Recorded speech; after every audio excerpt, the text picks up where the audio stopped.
Почитувани гледачи, добро вечер во уште едно отворено студио, во уште една дебата на телевизија Нова. Овој пат во пресред на, се надеваме, разрешницата на политичката криза, која што треба да се случи веројатно уште утре со лидерската средба која што веќе според одредени информации е закажана за попладнето. Значи треба да се дојде до една разрешница на политичката агонија и криза која што ја измачува целата македонска јавност изминатиот период. Токму за разрешницата на политичката криза, за сите отворени актуелни прашања за политичките партии, што може да очекуваме, адхок телото за медиумите, улогата на странскиот фактор, улогата на специјалното јавно обвинителство и избирачкиот список. Вечерва разговарам со господинот Исмет Рамадани, председател на Евроатлантскиот совет, политички аналитичар и еден од пратениците уште од првите парламентарни состави на Република Македонија. Добро вечер и ви благодарам што дојдовте. Со нас во студиото е и Александар Даштевски, универзитетски професор и политички аналитичар, чии ставови исто така често пати можеме да ги слушнеме. Добро вечер и добро дојдовте и вие. Добро вечер, благодарам за поканата. Најпрвен, истото прашање и за двајцата во пресред на лидерската средба која што е закажана за утре, она што е најактуелно.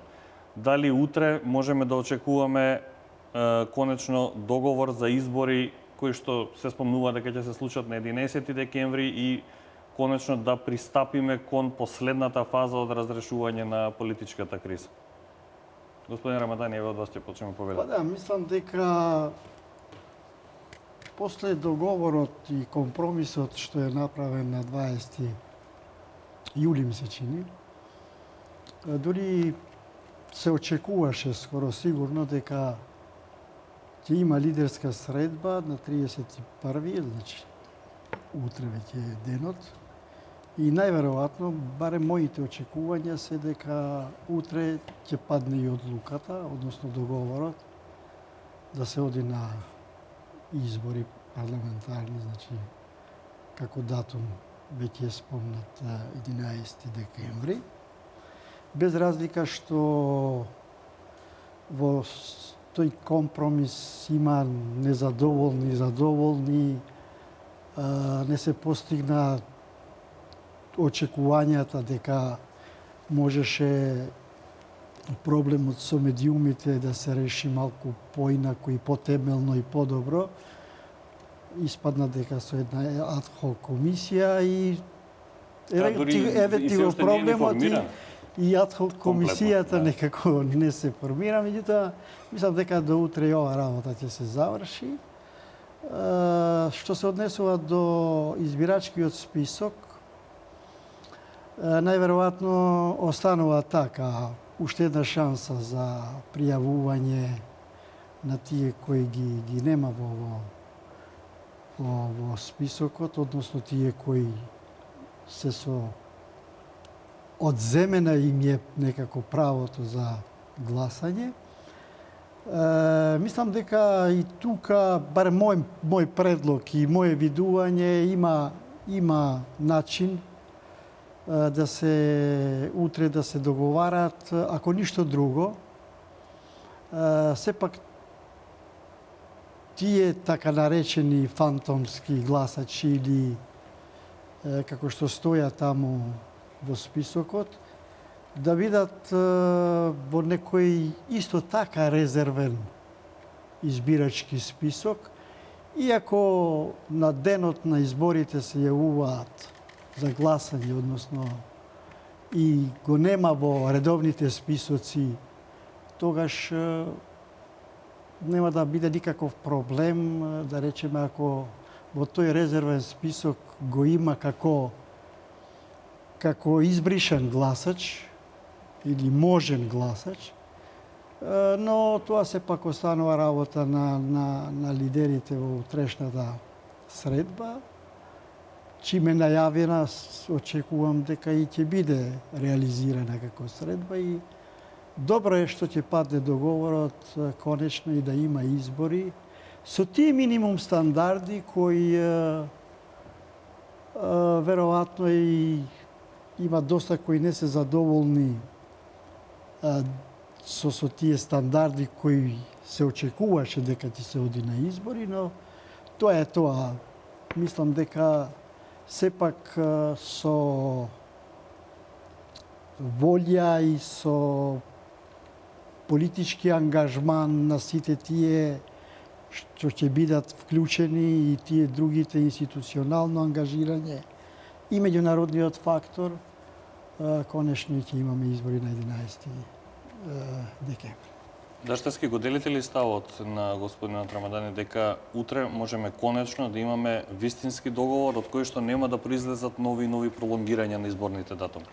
Па генерално да, го делам, мислам слично мислење имам и ова е интересен предлог за овие гласачите, бидејќи нели не е ни уставно живи луѓе да се бришат од избирачки список. Така што сметам дека тоа може да представува додатна компликација, но што, како што каже господин Рамадани, да не се мешаме, нека се договорат најдобро што е најдобро за граѓаните на Република Македонија, за гласачите и за државата во целост. Она што сакам да го истакнам јас, овде гостував последен пат во некаде околу 12 јули, кога дојде Викторија Нуланд, значи пред да дојде и разговаравме дали сега ќе се случи нешто или не. Сега веќе знаеме дека се случи тоа. Тоаш беше прашањето дали, иако доаѓа она, можеби сепак нема да се договорат. Сметате дека ги забрза прилично работите, дека се Па, придвижи? мислам, нема што да сметам сега, тоа е факт. Значи, тоа се случи. После нејзиното заминување за 10 дена се донесе, што рече и господин Рамадани, се донесе, односно се направи една спогодба помеѓу партиите да се продолжи процесот. Јас сметам дека тоа ќе се заврши во јули. Значи сите датуми ќе се знаат, бидејќи тогаш спомнав јас, колегата нели Љубиша Николовски беше, јас спомнав тогаш дека не е добро во сред зима да се одржуваат избори, бидејќи треба да им се повозможи на сите луѓе подеднакво да можат да излезат на избирачките места. А кога ќе дојде зимски период, знаеме дека има многу луѓе кои живеат во планински предели, така што не можат да отидат до своето избирачко место. Меѓутоа, ова 11 декември по мене бил некој последен датум, последен рок. И сега не знам дали од ова што го збориме, дали утре ќе заврши таа средба. Затоа што знаеме често дека траеле тие средби и по неколку дена и заглавувале на некои прашања, па се одглавуваат после така. Меѓутоа, мислам дека веќе ќе изгуби смисла целиот како да кажам, предмет, затоа што два пати се одложија и не случајно прво дојде Хој Ќи, нели висок представник на американската дипломатија, па после дојде Викторија Нуланд, затоа што веќе се чувствува тоа дека и странците сакаат малку да го забрзаат овој процес, за да не изгуби смисла сето тоа.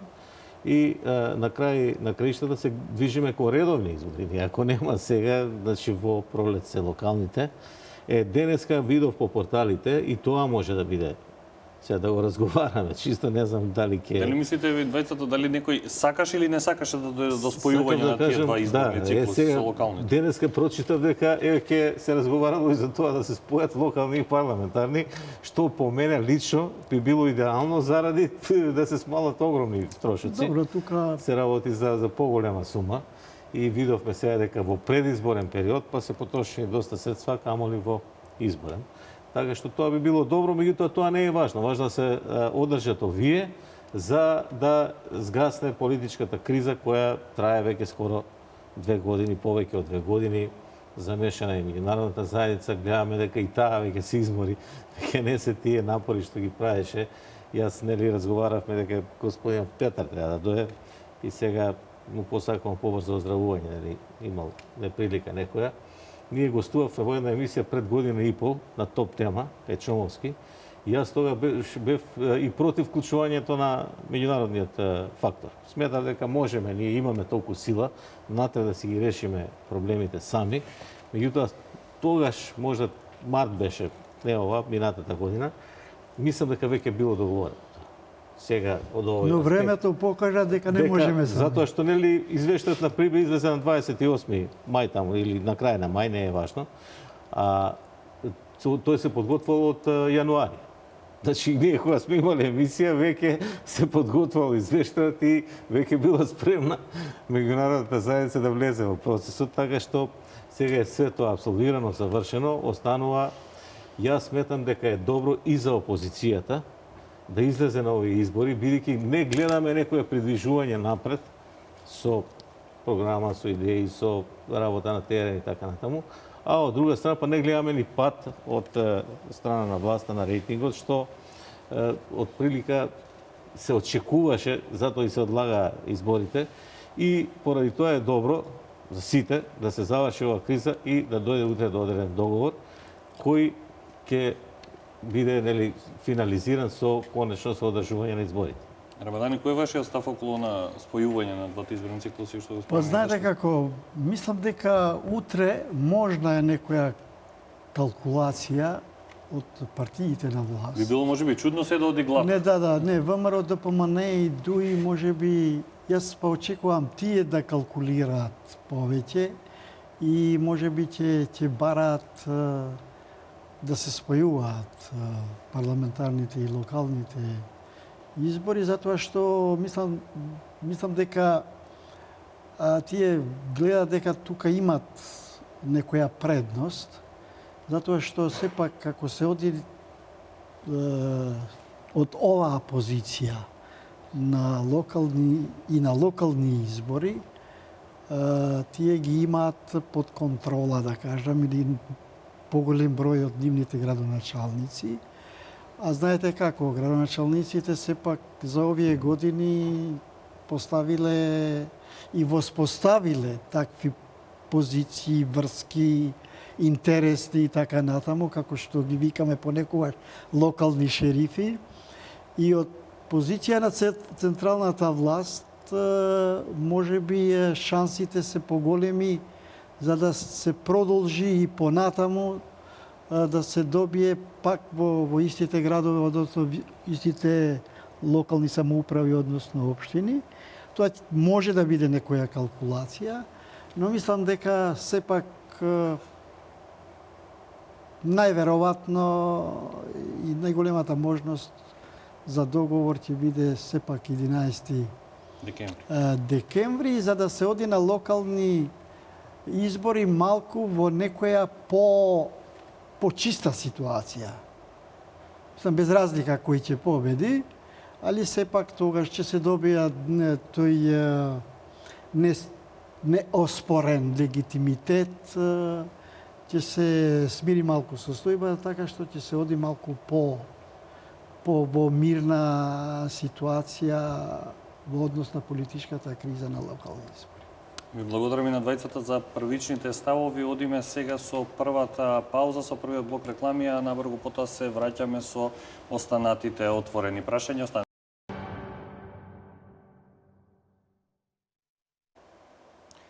Почитувани гледачи, еве повторно назад по кусата пауза со моите вечерашни гости Рамадани и Даштевски. Анализираме што може да се случи утре, дали лидерската средба ќе помине според првичните најави, дали ќе имаме конечен договор за предвремени парламентарни избори на 11 декември. Рамадани, според вас, дали остануваат уште некои клучни прашања отворени, имајќи го предвид несогласувањето околу формирањето на адхок телото за медиуми, дали можеби намерно некој свесно го остава како фактор кој што би можел да биде алиби за подоцнежни резултати или препирки во предизборниот процес, или имајќи предвид и конечен став на ДИК околу избирачкиот список, или сметате дека нема клучни отворени прашања кои што може да влијаат на конечната одлука околу изборниот датум? Јас мислам дека дури самиот процес се релативизира ако веќе се фокусираме дека еве не се договорија за оваа комисија, комисија.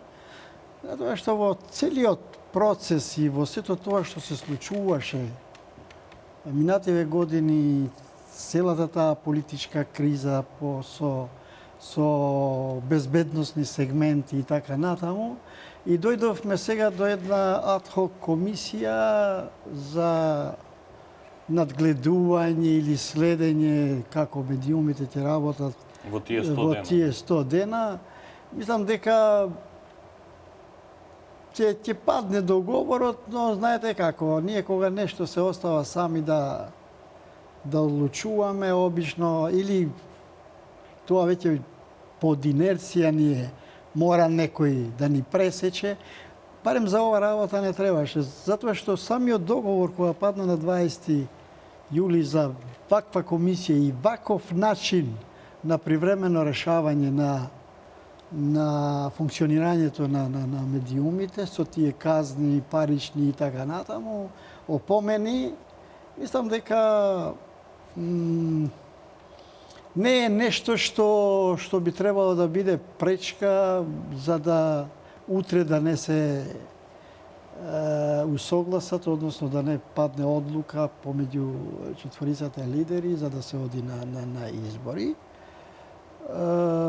Но знаете како, тактизирања секогаш имаше и дури јас мислам, моје мислење е дека понекогаш партиските лидери толку се заборават и го губат сенсот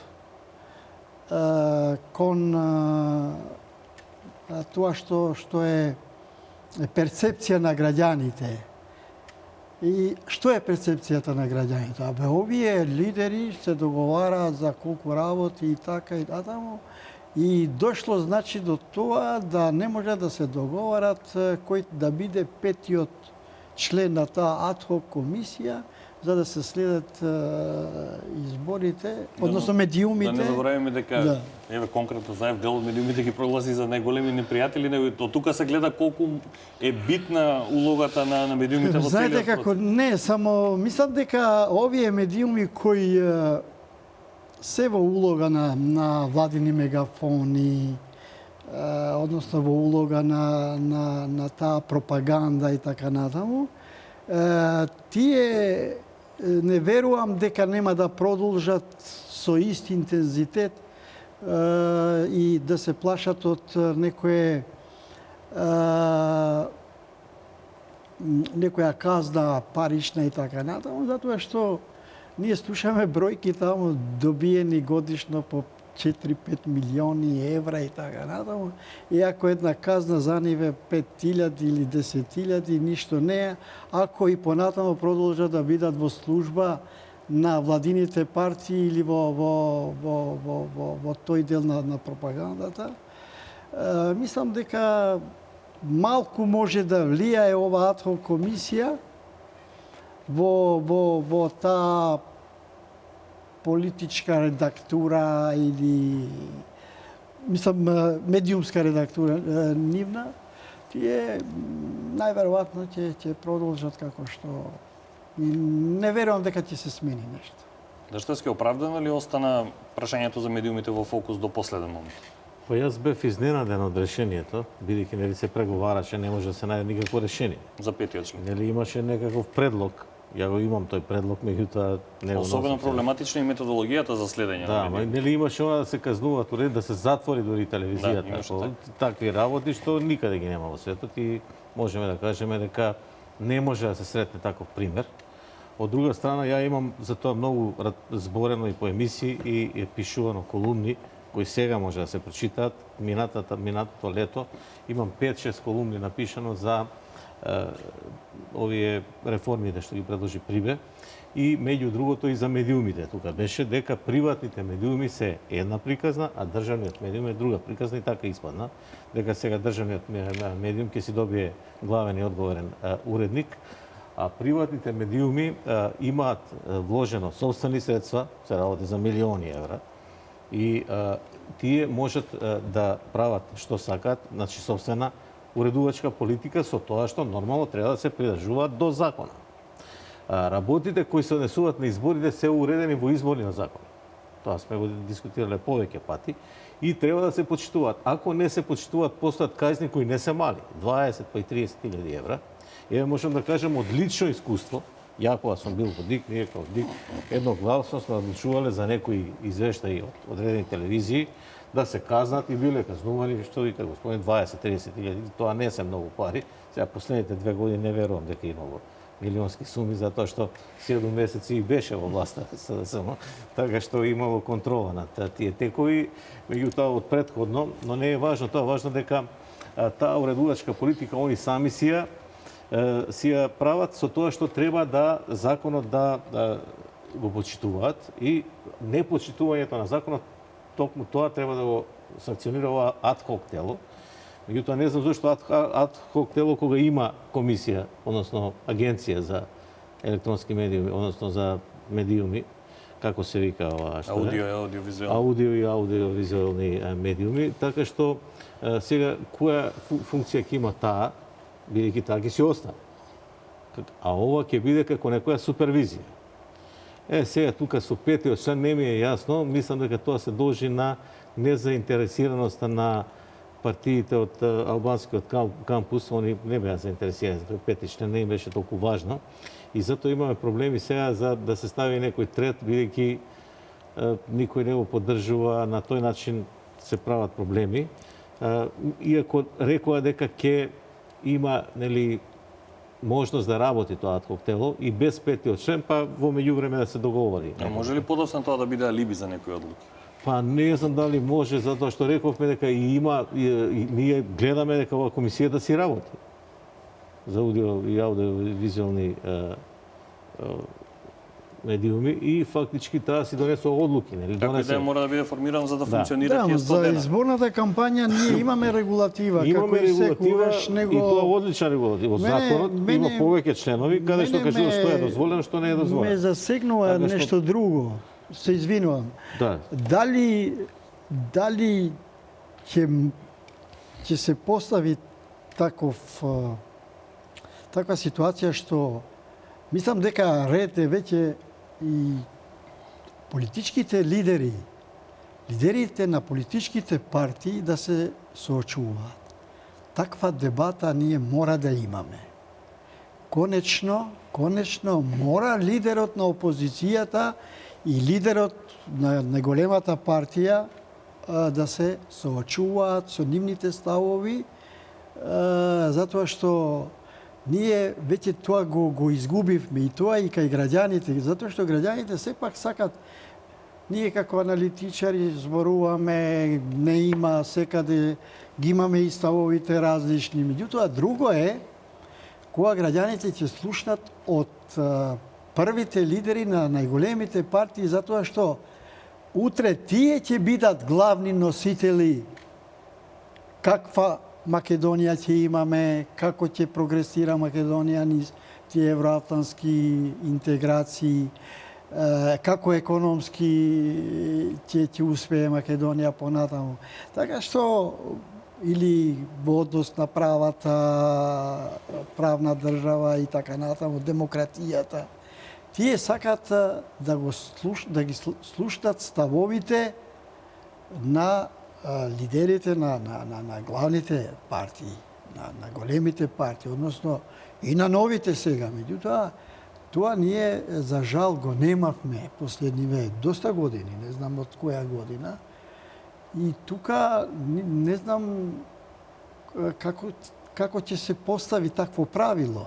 А ова комисија, ова тело, тоа право го нема. Мислам, не пишува никаде дека тие ќе интервенира, да речеме, ако вие поканете гостин, лидерот на ВМРО ДПМН и лидерот на СДСМ или лидерот на ДУ и лидерот на ДПА БЕСА утре, и вие ќе ги поканите, едноставно едниот ќе дојде, другиот нема да дојде, и за тој што не доаѓа нема никакви санкции. Ќе мора да образложиме дека сме го викнале, зошто не дошол, дека ќе оставиме празен стол, дека мислам дека за развојот на демократијата не е добро. Јас понекогаш и пред да влезем во емисијата ви кажам најотворено. Мене мислам задоволство ми е кога во една телевизија има проект контра. Значи било да сме јас и господинот се разликуваме и јавноста не знае дека се разликуваме во нашите гледања и ставови во однос на политичката криза или севкупните односи во Македонија. Меѓутоа, зашто па да не расправаме? Зашто да не водиме диалог? И тоа Тоа веќе немаме некаква регулатива како што во Америка еве се очекува со големо, да речеме како некој голем дерби кога Клинтон и Трамп ќе биде првиот дуел и така. А тоа ние не им го возможуваме на граѓаните. Конечно, да се надеваме дека со интервенции, може би и со меѓународниот фактор, односно ќе дојде и до такви дуели, дебати политички меѓу лидерите. Ни треба ли меѓународниот фактор и до тој степен и да не предизвика на... Јас не знам сега кој друг би секое викање на меѓународниот фактор значи ограничување на сопствениот суверенитет. За жал, да, тоа е. Против да се... Во изминатиот период докажавме ли дека сме способни како граѓани, како елити, политички, за повеќе прашања да седнат и да се договорат сами? И самиот Јоханес Хан, кога се искомплицираа работите, рече на една пресконференција, дека ние наместо да помогнеме ги искомплицираме уште повеќе, бидејќи они не очекуваа дека толку ќе се заострат односите помеѓу политичките партии, односно во општеството. И дали тука, пошто не се само политички партии, имаше шарени и невладини сектори, протестирам и така натаму. И сега поентата што ми беше да завршам со медиумите. Значи мислам дека не може некои работи од обичниот живот вака да ги регулира законот. Значи ако сакаат да дојдат, ќе дојдат, ако не сакаат, не верувам дека ќе се успее тоа. Она што е предмет на работа на ова тело, според мене, јас мислам дека тоа е поставено како некоја супервизија врз работата на комисијата, за да не може комисијата да има некои политички влијанија. Инаку комисијата и понатаму си ја работи својата работа и она ги утврди критериумите врз основа 10 пати треба прекршок. Слушавме пред некој ден кои се критериумите за работа. Заја бараше од 10 дена мониторингот да се сведе на 7 дена. Да, на 7 дена и сега фактички ова тело е покрај тоа што врши супервизија како некое тело за прекршоци. Доколку дојде до тоа, веројатно ќе интервенира да се поднесе таа пријава до ДИК и ДИК да, бидејќи избори се, нели да врз основа на таа пријава да ги казни. Така што тоа е улогата на тоа тело како обезбедување дека сепак ќе биде се во ред. Се да се надеваме дека нема да треба многу да интервенира, бидејќи многу работи се реши, ја би кажал и сега повторно дека можеби ретко кога, како сега барем ја не се сеќавам да сме имале толку добра позиција и со избирачкиот список и со медиумите и со викаа дека најголем број на наблюдувачи ќе има. Ве не знам некоја друга држава да имала избирачки список кој што бил подлежен на волба. Ама гледате што се случува во Англија, што се случува во Франција, во Америка и во сите земји. Значи никаде нема идеална ситуација. И плюс тоа е жива материја. Не можете вие сега се створени тие услови и сега се најдобри условите. Затоа што избирачкиот список е жива материја. Тоа луѓето постојано починуваат, не дај Боже, се селат, стануваат полнолетни. Постојано треба да се менја. Не можеме ние сега да завршиме и готово. Значи за другите избори треба да се најде технологија како тие работи ќе се ажурираат. Меѓутоа сметам дека сега можеби не се идеални, меѓутоа се одлични условите и тоа е и поентата. Бидејќи ние сме свесни дека постои политичка криза, сакаме да излеземе од неја. Како ќе излеземе единствен начин, видовме дека нема друг начин. Значи она што се одложија 2 пати изборите, видовме што се случуваше. Протести едни, протести други, една група, друга група и така натаму. Значи трае тоа и ги влошува состојбите во државата. На било кој план, и на безбедносен, и на економски, и на политички и така натаму. Така што тоа би значило почеток на излегување од кризата. Значи тој што ќе победи, треба да се знае дека треба да формира, да се обиде да формира влада, овој што ќе изгуби да биде нели кооперативен, да не повторно има тоа излегување од собрание, влегување од собрание тоа и да тргнеме напред. Ако некој изгуби, треба да ги бара причините кај себе, затоа што нели треба да смени нешто во својата партија и да оди напред, на тој начин да ги подобрува, а не со продуцирање на нова криза. Тоа цело време и го говориме, нели, во дебатите, да излеземе. И тој што ќе победи да гради односи кон опозицијата. Затоа и овие сакаат едните да ги одлучат, другите да ги појачаат, затоа што сметаат дека нели тој баланс би бил најдобар, со тоа што треба соработка од сите. Че не можеме ние сега да етикетираме една партија или две партии или три, не е битно. Треба соработка за унапредување на сите работи, затоа што мислам дека ако излеземе од оваа криза, бидејќи многу земји не излева. Гледаме што се случува се уште во Египет, после таа арапска пролет, гледаме што се случува во Украина. Таму работите толку отидоа што ја мислам дека во наредните 50 години може се оправи. Не дај Боже ние да ни се случи некоја таква работа. Релативно добро се држевме и ги издржавме сите проблеми што се створија. Сега е момент да излегуваме, бидејќи малку и на граѓаните им се разјасни дека се работи за една криза која може да не доведе во многу тешка ситуација од која после тешко ќе излеземе. Така што сега и граѓаните викаат да има избори, веќе не можеме ние ова да го поднесуваме, бидејќи постојано наместо да работиме, ние разговараме за тие проблеми кои се актуелни дневни проблеми во општеството. Сега малку се смири август.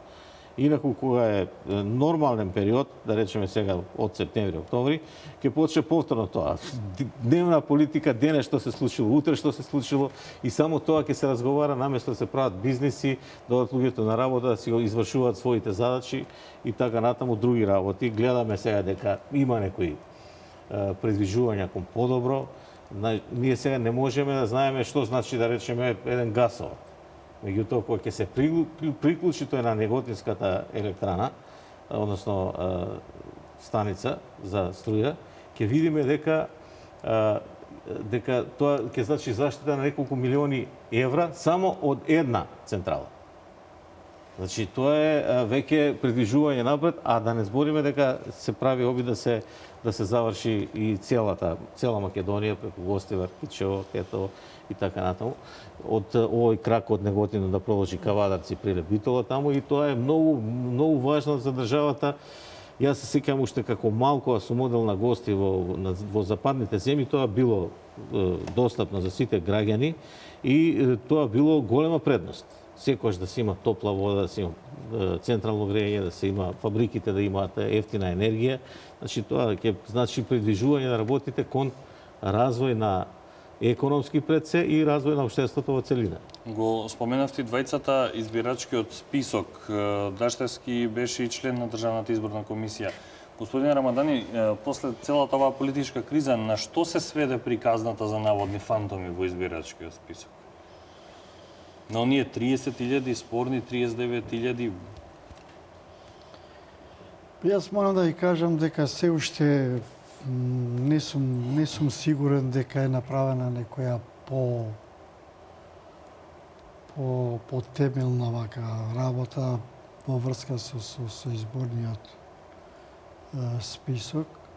Затоа што И покрај не сите вкрстени проверки сите проверки што се правеа и така натаму, меѓутоа сепак се уште има некои сомневања дека и во тие проверки, во таа целокупна работата не е завршена како што треба и навистина во право се тие што велат како сега дојдовме до една ситуација до 30.000 и како што гледате и слушате веќе реакциите, посебно кај албанските партии, интелектуалци и аналитичари, веќе реакцијата е поголема затоа што се потреби дека мнозинството од тие граѓани се односно етнички албанци. Така што мислам дека пак доаѓаме до една ситуација од сето тоа што бурно се разговараше, се дискутираше, дојдовме до тие 30.000 и кај албанците перцепцијата, односно чувството е дека како да било намерно се ова направено, па на крајот овие 30.000 албанци да немат право на глас. Некој да ги жртвува свесно? И тие сомневања се и дури и Дуи добива големи критики, мислам затоа што нели беше партиски договор. Дуи први попуштија тука во тој, мислам, и ВМРО се согласи, СДС исто, ДПА како што веќе учествуваше скоро како статисти беа во целиот процес. И во една ваква ситуација, дури затоа јас во почетокот некако размислувајќи, можеби ова идеја и не е толку разработена, ако веќе сакаме да бидеме до крај да ги удоволиме, односно да не им го укинуваме правото на луѓето да гласат, затоа што еден да е кога му укинуваш, значи му земеш право за гласање, тоа е многу лош како момент.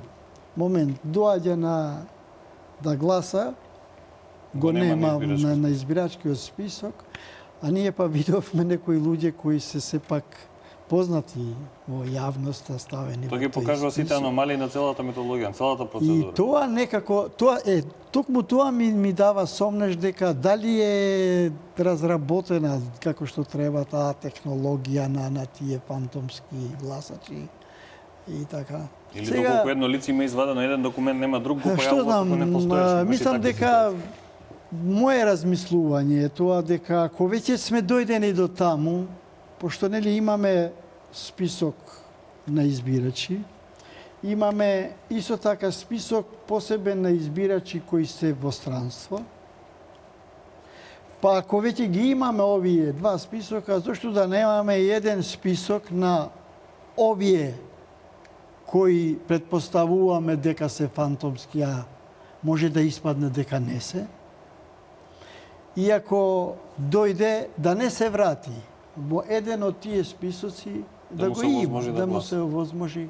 Затоа што многу е лошо, дури еден да се врати на гласачко место да оди, затоа што ние уште ни мислиме дека тоа е еден чин, обврска, граѓанска и така натаму си има лична карта, си има документ за идентификација и се си оди таму, го нема во списокот и се создават нервози. Ако во 6 изборни единици имаме сега и по илјадници имаме, нели, до 2000-3000 зависи од во која изборна единица, мислам дека непотребно создаваме дополнителен проблем и незадоволство на самиот ден на гласање.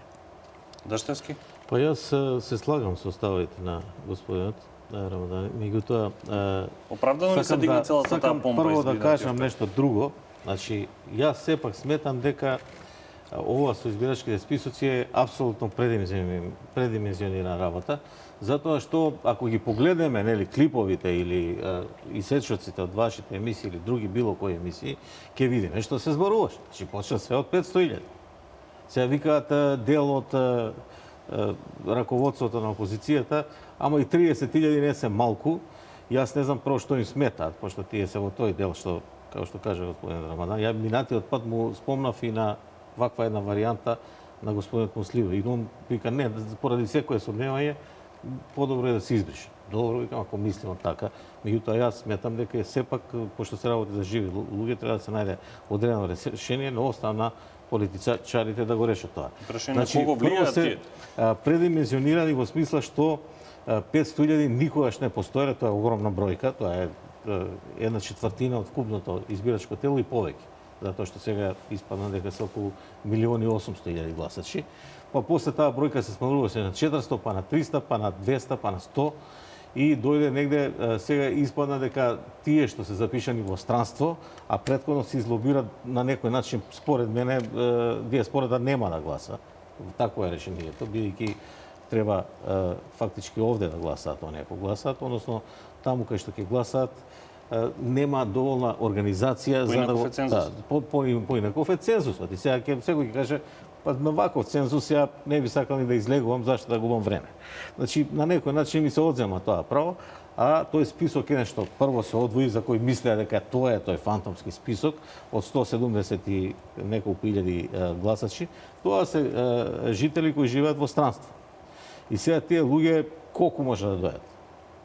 неколку илјади. А имаше решение, нели, за секоја изборна единица, од 3 изборни единици, таму да си гласаат и сега дали ќе изгласаат она цензусот оној со 6.000 или 8.000 колку беше, колку што се потребни за еден пратеник да се оствари, мислам ако се оствареше добро и ќе останеше можноста за нашите граѓани во странство сепак да имаат некој да ги представува, бидејќи гледаме дека тоа има некои корисни работи, затоа што ги примаат луѓето, па имаме ние веќе имаме инвеститори во странство. Затоа што тие не знае на кого да се обратат, најлесен начин е овој. Значи тоа е едно со тие 170 и неколку илјади. Значи јас сепак мислам дека тука ќе се изгуби многу, посебно кај во албанскиот кампус, бидејќи знаеме дека има многу луѓе што работат во странство. И требаше да се овозможи да не се издвојува тоа, туку да се овозможи некоја варијанта тука да се спроведе гласањето. Мислам дека и сега постои таков начин ако се пријават, меѓутоа знаете како тие луѓе не се на располагање, тие се работат таму, живеат, не можат така да се прилагодуваат на нашите преговори, варијанти што ги утврдуваме така, но сепак сметам дека дел ќе се пријават и тоа е тој фантомски така наречен список и овие 30.000 што вика господин да не се бришат затоа што бришење на живи луѓе е навистина многу проблематично. Туку евентуално да се најде некој решение, се не знам дали тоа ќе биде некој список или нешто друго. Ова е мое размислување, може би луѓето што се подсетиме што беше приказната, дека тие 500.000 фантоми се правеле лични карти, се правеле. Ние имавме 7 месеци министер од редовите на опозицијата. Нешто се зборуваше дека се открие 30-40 невалидни лични, тоа што за тоа и почна таа приказна со избирачките списоци. Но не одалеку онаква машинерија за фалс документи. После видовме дека имале други машинерии, сега да не ги разгоруваме страстите. И тоа некако се стави на страна. Да кажеме како почна целата приказна. Да, тоа се стави на страна, веќе не се не споменува, меѓутоа така почна целата приказна дека се давани, меѓутоа за тој период дека беше се утврдија некакви сообраќајни дозволи за кои после германска компанија кажа дека вишок се пратени, па се вратија, тие се поништија. Значи тоа не се лични карти.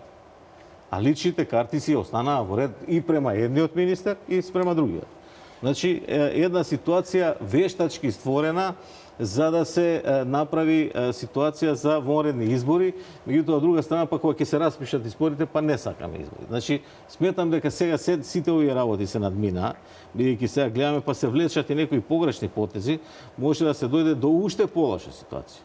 Зашто вие во изборен процес или надвор од изборниот процес да направите некој процент повеќе, ви треба месеци. Значи не може 1%, 2% да го качите вие за месец дена, 2 месеци. Ви треба по-долг период. И сметам дека тоа беше причината за изборите, бидејќи се создава некоја вештачка криза и народот е незадоволен. Меѓутоа сега нормално функционира државата и не е таква состојбата да може ние сега да очекуваме дека поради недавање на плати и поради економски проблеми ова нема да тоа ќе влиборите и нема одредени луѓе да гласат или ќе гласат за друга опција и така натаму.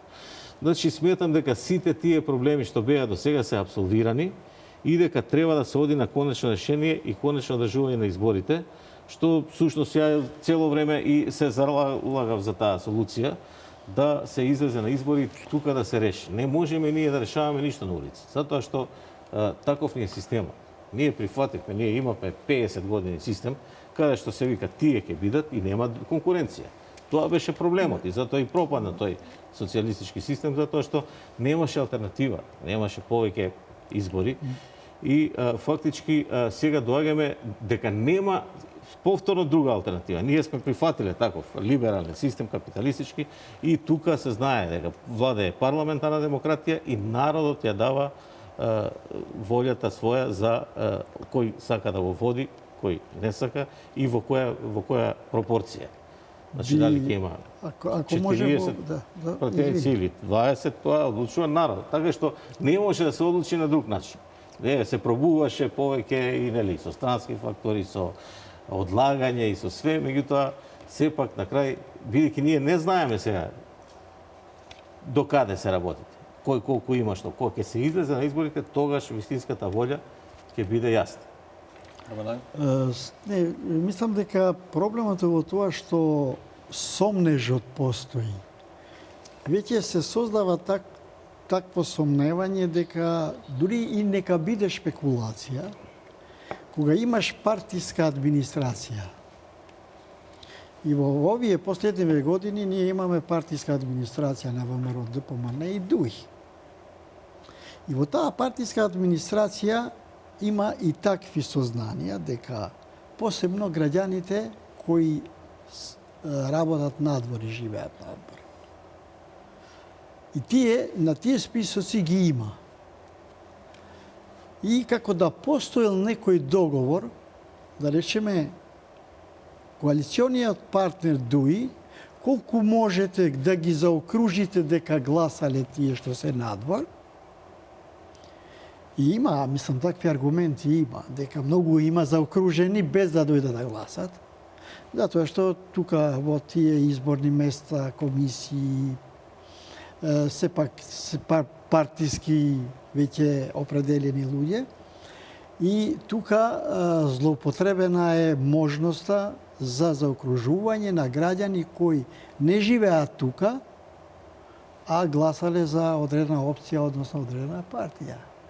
И затоа се случува надвор, помалку беше заинтересирана ДУИ, односно албанските партии, од ВМРО ДПМН, кој како да беше некаков договор. Мислам, нека биде и шпекулација, дека надвор нека победат, односно нека гласат за пратениците кои ќе бидат пратеници, односно кандидати на ВМРО ДПМН. Меѓутоа, овозможете ние внатре, колку можеме да ги заокружиме тие што знаеме дека се во странство, али како да гласале. Мислам дека таков сомнеж, такви сознанија има. И можеме ние тоа како сакаме да го кажеме, меѓутоа дека се сомнева во целиот процес изборен, и затоа можеби и дојдовме до ваква криза и за други причини. Добро, тука е криминалот, корупцијата е некој друг дел таму, веројатно го имате,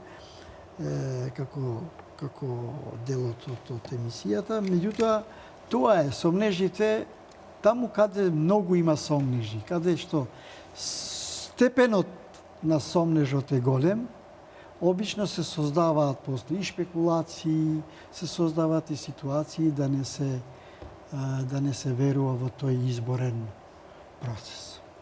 Ви благодарам и за овој дел од емисијата. Одиме со втората пауза за реклами и повторно се враќаме по куса.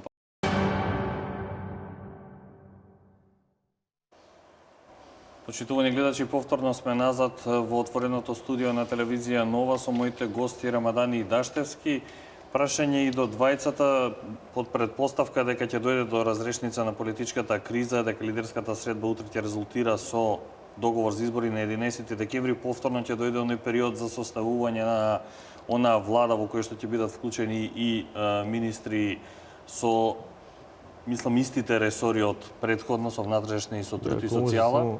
Значи, неколку збора сакам за претходниот моеве да кажам, бидејќи нели се прекина со реклами. Значи, тоа што го зборевме, рековме дека треба да се најде средна солуција, бидејќи не е идеална состојбата.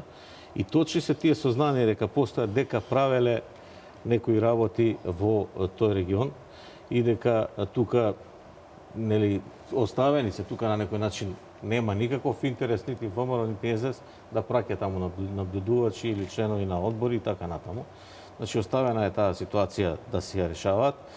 Така што, ако е таква состојбата, а од друга страна пак тоа не и пречи на опозицијата. Тука нема некој да гласа за ВМРО во тој регион, значи, или да гласа за СДС. Значи, не и пречи таа состојба со овие овостранство и со овие 30.000. Албанската опозиција пречи. Да, ама за албанската може. Меѓутоа, збориме, ако веќе постои сомнож, тогаш треба да се избрише. За да не постои сомнож. За да не, бидејќи до сега не се јави. Дали ќе се јават накнадно или тоа, се прават сега усилби да се најде начин како да се дозапише кој сака да се дозапише. Меѓутоа има и тука рокови. Значи 20 дена пред избори, не знам кога точно беше, се затвара избирачкиот список и веќе не може да се интервенира, бидејќи е затворен и е таков како што е. Значи треба да се даде одреден рок до кога може да се пријавуваат тие луѓе, кој ќе се пријави, кој не. Има луѓе што се веќе пријавени, а немаат да кажеме документи. И они може тоа да си го реше со вадење на документи. Меѓутоа, оваа ситуација не може да трае да речеме до денот на изборите. Затоа што мора да се знае каков е списокот, кој се пријавил до одреден рок. После тоа веќе отпаѓа тоа, затоа треба да го решиме, ако се сомневаме, тогаш да се брише, бидејќи да нема никакви сомнеши. Да се одвие процесот, јас сметам дека тука може да се случи нешто, меѓутоа овие што го покренаа, да речеме, опозицијата, тука не губи ништо. Така што може би губи албанската опозиција, не знам, меѓутоа овие што го покренаа не губат ништо, ама и албанската опозиција реагира повеќе. Реагира, ги гледаме на пресконференции и све, меѓутоа ако не се јавуваат, значи не смееме да оставиме сомнеши. И сега што нели рековме за ова новата влада, фактички јас сметам дека тоа е исто така решено прашање. Може ли да биде без обструкции таа власт? Ќе видиме, јас сега мислам дека нели во јули месец се прецизира одредени работи. Колку луѓе може да се сменат, нели го МВР вертикално, хоризонтално и така натаму, се даде една помала бројка да не биде тоа хаотично. Не е убаво ни за државата. Значи се менуваат, па се реагира, па управен суд се доведува во една незгодна ситуација, нема доволно време да одлучи и така натаму. Сега сметам дека би требало да биде подобро, а што ќе се случи, ќе видиме, не знаеме, не можеме да И се дефинира кога би се повлекле тие приодни министри, дека веднаш по изборите би се повлекле од дали се договорија да веднаш по изборите се направи една преодна влада, дека не знам, Дуј ќе даде министер за замениците ќе ги преземат ингеренциите. Фактички во МВР е представник на Дуј. Така што затоа што нели треба да дојде на власт одредена структура која е изберена од народот. И у тој меѓу период, бидејќи нема избори, нема ништо, а овие што се ставени не добиле на избори, треба таа солуција е да има една преодна која ќе 2-3 недели, тоа не е ништо. Значи, тој што ќе си победи у тој период, додека се овие, ќе формира влада. Меѓутоа, мислам дека тоа се абсолвираше од старт, само што поради изговори дека не се прочистен избирачкиот список и медиумите остана, не знам, претходно имаше и некои други услови кои се расчистија, поради тоа имаше ситуации да се одложува во недоглед, а не беше така договорено. Беше 6 месеци министрите, 100 дена премиерот. И сега гледаме дека премиерот е скоро цела година. И фактички самиот тој предложи, значи сега председателот на ВМРО да помене, да тоа стане вообичаена пракса која ќе се внесе во закон.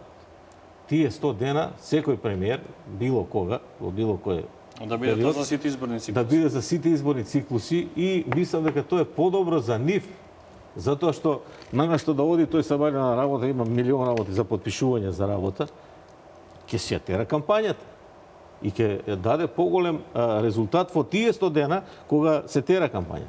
Вака Сабајле треба да оди да работи, а попладне да оди да и кога ќе функционира нормално, а вака уште од Сабајле може да направи стратегија, да направи ова, додека таму се има влада која си ги тера техничките работи, како што се буџет, подпишување на документи, носење евентуално на некои акти и така натаму, бидејќи у тој период не функционира ни собранието 60 дена пред изборите, затоа што се вонредни, до која се редовни се 90, така што апсолутно ќе си тера таа така наречена техничка, иако секогаш е составена од министри кои се блиски до владеачката гарнитура, затоа што таа ги добила изборите. Сега имаме една таква ситуација да ќе има министри и тоа во клучните тела. Затоа јас не се сомневам дека ќе биде во ред состојбата за избори, збораме. Сега дали што ќе прават во министерството внатре добро. Меѓутоа имаат заменик во Министерството за информатичко општество и јавна администрација. Нели тука беше проблемот јавната да не се врши притисок и ова. Сега тој заменик си има кабинет, си има луѓе, може да повика било Заменик и кој за финансии. иерархиски имаат за финансии да не се трошат средства за медиуми, еве за реклами за така натаму, и за земјоделие, субвенции да не се дават пред избори. Значи, еве социјална помош, тоа е најбитно нешто. И тоа ќе се контролира и ќе имаат МВР главно. Тоа бидејќи нели се постои сомневање кај опозицијата дека можеби ќе се злоупотреби. Значи тоа е апсолутна гаранција дека нема да се злоупотреби, дека може да биде само обратно, затоа што министерот е назначен од страна на опозицијата, од редовите на опозицијата, од друга страна заменикот од редовите на власта, за да не дојде до обратна ситуација.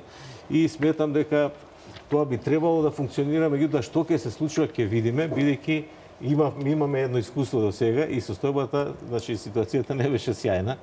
Имаше многу, нели, и прекукувања, и кривични пријави и така натаму. Сега би било добро, ако се оди на тоа да навистина има избори, да малку по, како да кажам, културно тие работи се решаваат, да постои некоја координација, некој диалог, едноставно, да може да се сретнат меѓу себе и да поразговараат за да решат одредени проблеми, бидејќи не може, ако дојде до тоа, повторно ќе има обвинување дека едната страна прави ова, другата ова, и може да дојде, нели, не дај Боже, што сите се плашиме, до повторно одлагање на изборите, што никој не го посакува. Рамадан, имаме ли гаранција дека сега ќе функционира според договореното во овој дел?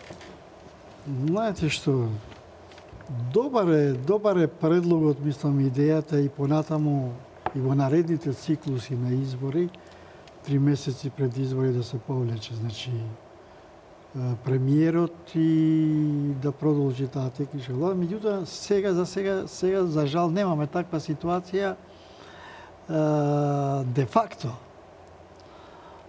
Форма може би имаме, затоа што ние гледаме дека немаме одвојување на партијата од државата. Се уште, значи, работите и не сакајќи, понекогаш дури и не сакат да се кријат во тоа. Речеме, екс-премиерот Никола Груевски се однесува и како премиер и како председател на ВМРО ДПМН, и до него кога е премиерот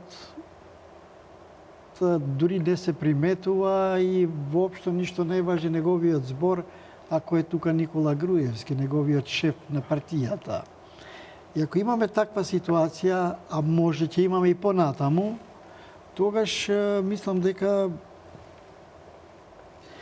ќе функционира, затоа ќе функционира таа влада, затоа што мора така да функционира, мора да се извлечеме и понатаму во наредните циклуси да се добие некоја друга димензија во однос на тоа што значи техничка влада за спроведување на избори. Сега ќе се вратат министрите, замениците. Не верувам дека ќе помине така гладко се.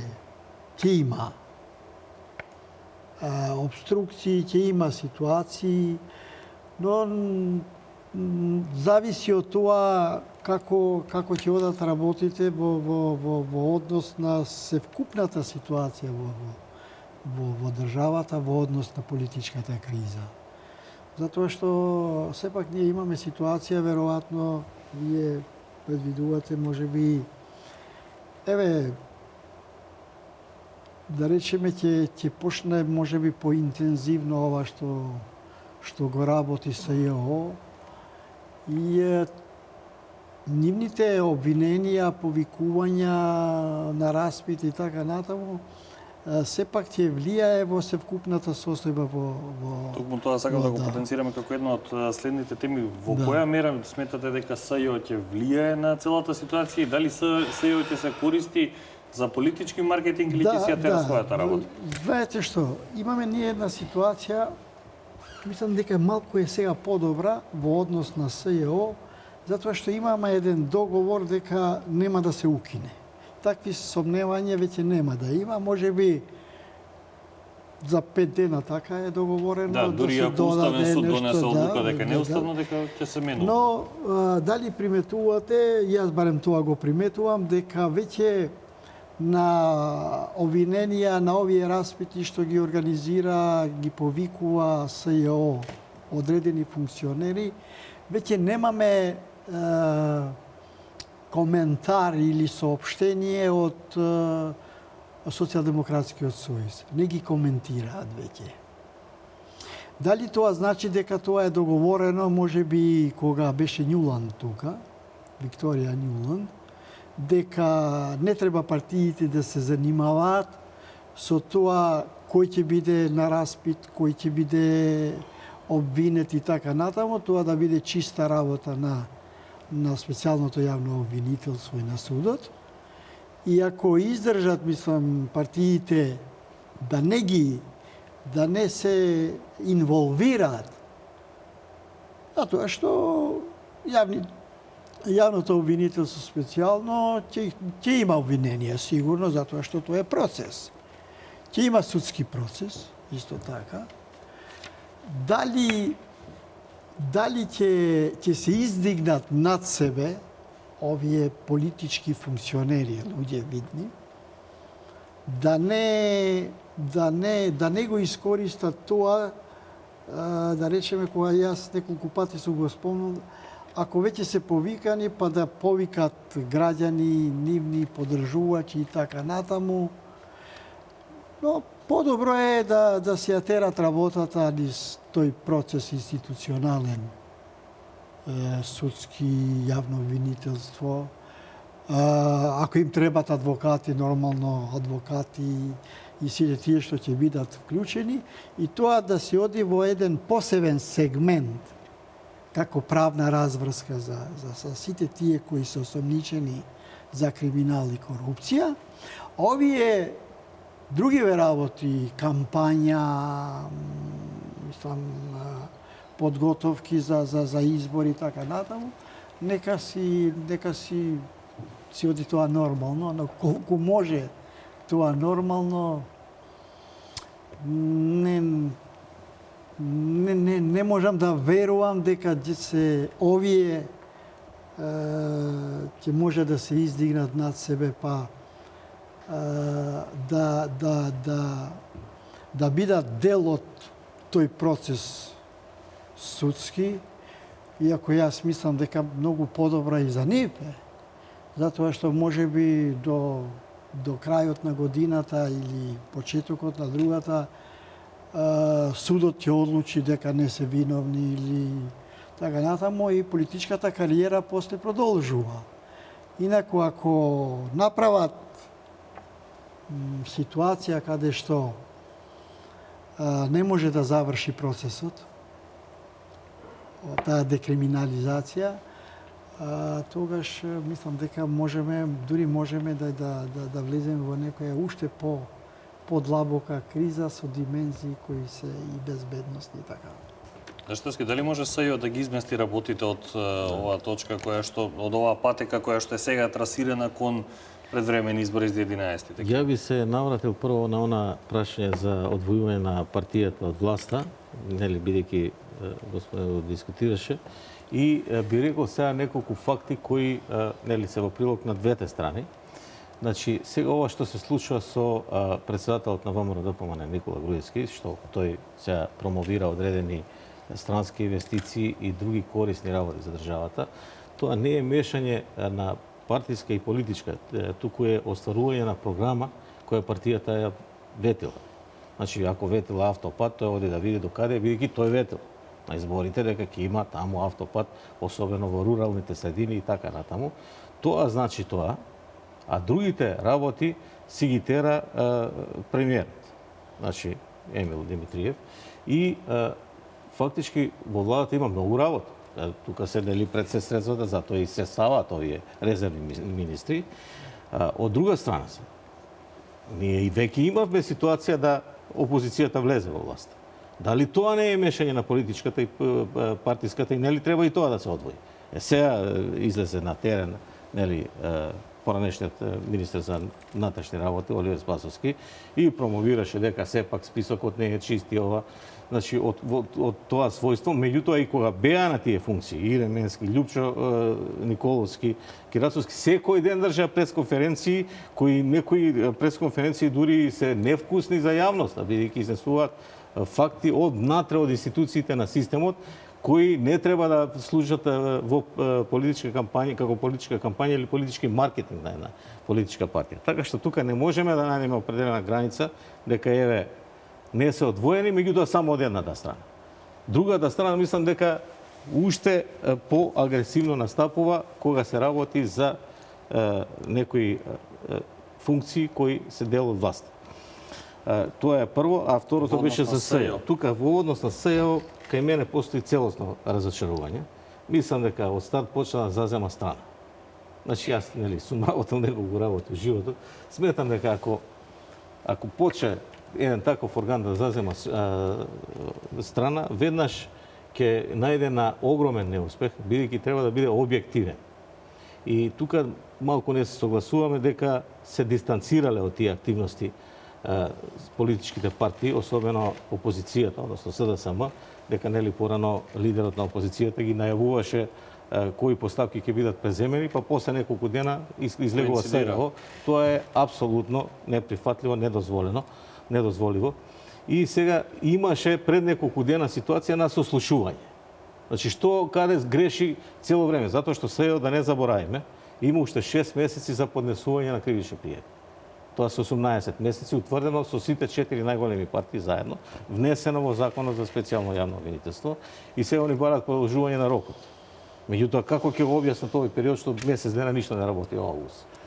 Така што треба да ги знаеме овие факти и апсолутно повторно постои таа спрега, затоа што од дента кога беа повикани, сега ќе кажам само за овие случаи, значи тоа беше Силвана Бонева, Мендук Тачи и овој Самка Имеримовски. И истите тие случаи беа дадени, ја не знаев, сум ги слушал помовите, за што се работи. Беа дадени на проопозиционите медиуми и како излегува овој сослушување, ние ја слушаме прво од бомбата. Што зборил Мендук Тачи со друг, па што зборил со својот представник во ДИК, и автоматски знаеме зашто бил на сослушување, што е апсолутно прекршување на презумцијата на невиност. Нека си ја работа својата работа, не викам не. И друга работа што не ја свати јавното обвинителство, дека не може, ако помисли тоа да покрене постапка, да покрене, туку треба прво да обезбеди докази. Она што се случува сега е токму тоа.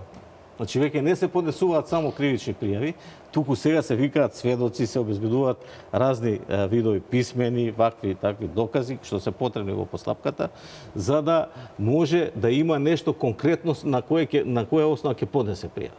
Бидејќи ние знаеме дека основните судови заземаа став уште во време на кога почна да се поднесуваат меѓусебни кривични пријави, дека ако се работи за кривична пријава, каде што потекнува од недозволено прибавени материјали, а овде најголемиот број се такви, затоа треба да има и други докази, нема да се покрене ако не се обезбедат и други докази. И сега тука се слага, може да се обезбедат докази, меѓутоа ако се обезбедат, нека се води постапка, а ако не се обезбедат, тогаш па не треба да се води.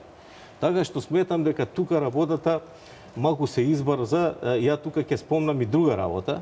Значи сега гледаме по медиуми овие денови, дека и тоа се случува во рамките на опозицијата, дека наводно има и некои размислувања да се смени специјалната јавна обвинителка, бидејќи никој не е вечен.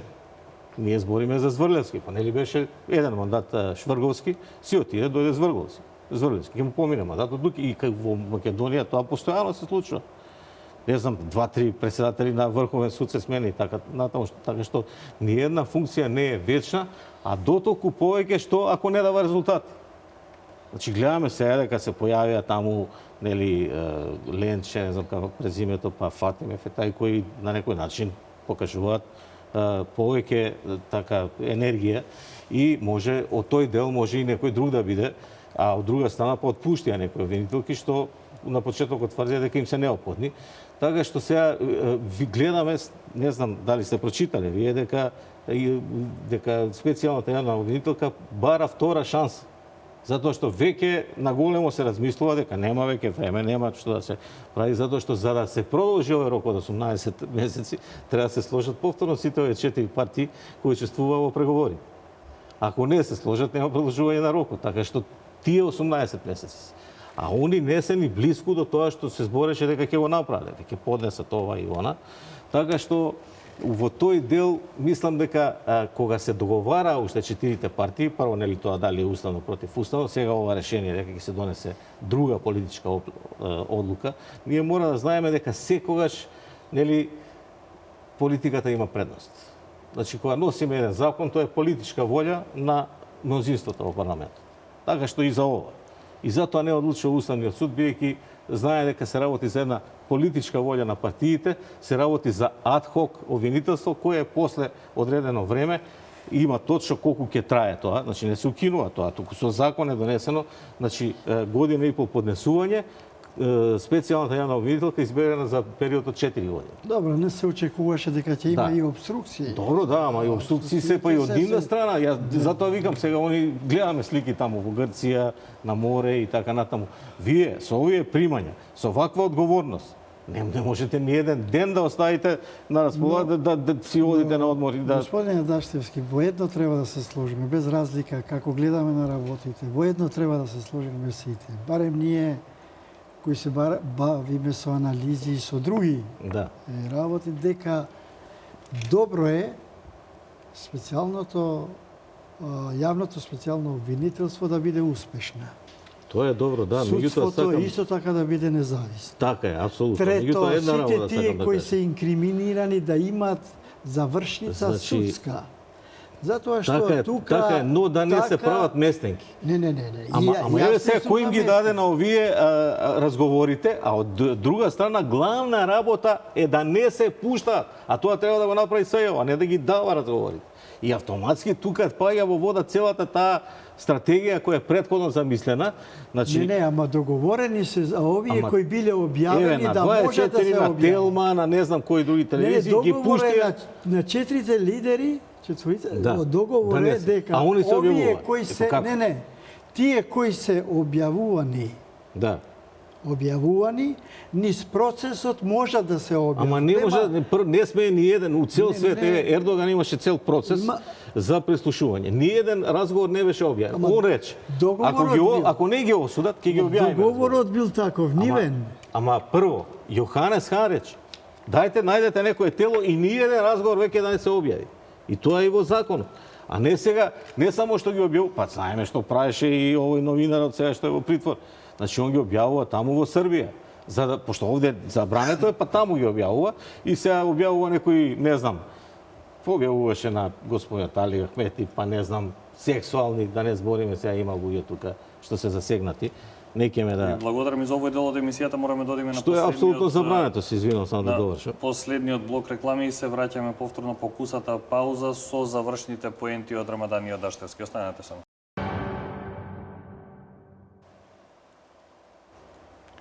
Почитувани гледачи, одиме со завршните поенти на Рамадан Даштевски околу она што не очекува утре, лидерската средба и веројатно конечната одлука за предвремени парламентарни избори на 11 декември. Рамадани, завршна поента, завршен коментар, може би порака до политичките лидери за утрешната средба и периодот кој што следи, што можеме да очекуваме. Добро, јас мислам дека пораката е ова, утре да се договорат за датумот на изборите во декември, како што се очекува. Да почне таа политичка разрешница, тоа најдобро со избори се разбира и се добива легитимна, неоспорена влада, која ќе знае да комуницира, да води диалоги со опозицијата. И да се добие таква влада која најверојатно ќе знае и да се повлече од тоа што опозицијата да не се перцептира како непријател на државата, туку опозицијата, со опозиција се гради демократија. И второ, и правна разрешница, затоа што оваа криза ќе мора да добие и правна разрешница, за да сите тие кои биле инкриминирани да одговарат пред органите на правдата, а политичката одговорност, за нивната политичка одговорност, сепак ќе одлучат граѓаните, односно тие кои ќе гласат. Благодарам, Даштевски. Па и јас исто така сметам дека треба да се договорат, мислам како порака, а од друга страна не знам дали тоа ќе биде утре или ќе потрае тој процес, бидејќи има такви ситуации кои неколку дена се договара, затоа што не е ни лесно да се договорат сите детали. Тоа се прави како една визија за тоа се што ќе се случува. Така што сметам дека или утре или во наредните неколку денови нели оставен тој простор да се формира техничка влада, така наречена, таму на 8-9 има шанса за да се остварат тие 100 дена, бидејќи 11 декември. Така што сметам дека би требало тоа да се случи и дека тоа може да не повлече напред кон разрешување на сите овие кризи. Од друга страна, да не заборавиме, само да спомнеме се неколку зборови, видовме вчера излезе господин Луквенец од представникот на опозицијата дека во собрание се одржала седница, сериозно било дека безбедносните структури ДБК, УБК и воено разузнавање рекле дека огромни групи на бегалци, сега не знаеме точно што збореле, меѓутоа отприлика претпоставуваме, значи се работи за повеќе илјади луѓе се префрлуваат од Турција на грчките острови, што може да предизвика еден бран кој не можеме да го спречиме. Затоа што не можете вие стампеда од, ако дојдат тука 100.000 луѓе, со 10.000 полицајци, па дури да ни пратат помош од странство, тоа би биле уште 1000. Да кажеме, да го спречите, што ќе направат штета и ќе отидат во западните земји, тоа може да искомплицира целата состојба и во регионот и пошироко. Значи мора да внимаваме на тоа и тоа исто да го земеме во предвид утре кога ќе се разговара, да се реши таа состојба, значи со изборите веднаш се решава и тоа, затоа што нели кога ќе се направи една легитимна, легална влада во Република Македонија, ќе се решаваат и такви проблеми кои не се баш од многу помало значење актуелните проблеми и ќе можеме да како држава да одговориме на сите предизвици. Ви благодарам и на двајцата што одвоивте време вечерва да бидете наши гости и да ги изложите вашите ставови околу конечната разрешница на политичката криза која што сите очекуваме. Ви благодарам уште еднаш. Почитувани гледачи, и на вас ви благодарам за вниманието со кое што не следевте. Во очекување сме на утрешната лидерска средба и на исходот од неа околу целата политичка криза изминатиот период во Република Македонија. Се надеваме на позитивен исход и на конечно решение за нов конечен датум за одржување на предвремените парламентарни избори. Ви благодарам уште еднаш за вниманието со кое што не следевте.